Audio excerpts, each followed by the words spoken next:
عبداللہ ابن عباس رضی اللہ تعالیٰ عنہما سے روایتیں فرماتے ہیں کہ ان النبی صلی اللہ علیہ وسلم شرب من زمزم وهو قائم، کہ ایک دفعہ آپ صلی اللہ علیہ وسلم نے آب زمزم نوش فرمایا کھڑے ہونے کی حالت میں۔ اب یہ بھی ایک مسئلہ ہے، اکثر طور پر لوگ پوچھتے ہیں کہ آب زمزم کیسے پیا جائے۔ بعض لوگ تو کہتے ہیں کہ ہر حال میں کھڑے ہو کر ہی پینا ہے، اگر وہ بیٹھے ہوں تو پھر بھی اٹھ کر کھڑے ہو جاتے ہیں، اور بعض لوگ یہ کہتے ہیں کہ کھڑے ہونے کا کوئی فائدہ نہیں ہے۔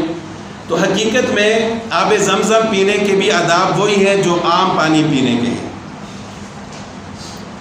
یعنی ضروری نہیں ہے کہ انسان کھڑا ہی ہو کر پیے،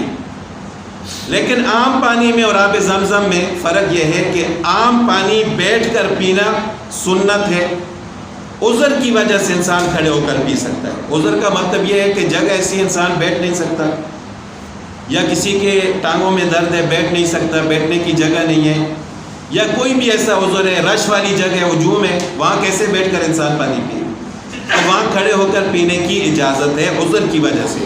اور آب زمزم بیٹھ کر پینا چاہیے، لیکن اگر کوئی بغیر عذر کے بھی کھڑے ہو کر پیے تو اس کے لیے اجازت ہے۔ یعنی اگر کوئی بھی عذر نہیں ہے، وہ کھڑا تھا، کسی نے اس کو آب زمزم دے دیا تو کھڑے ہو کر پی لیں، لیکن ضروری نہیں ہے کہ آدمی بیٹھا ہوا ہے اور اس کو کوئی آب زمزم دے تو وہ فوری طور پر کھڑا ہو جائے اور پھر کھڑے ہو کر پیے۔ یہ کھڑے ہو کر پینا بھی ضروری نہیں ہے،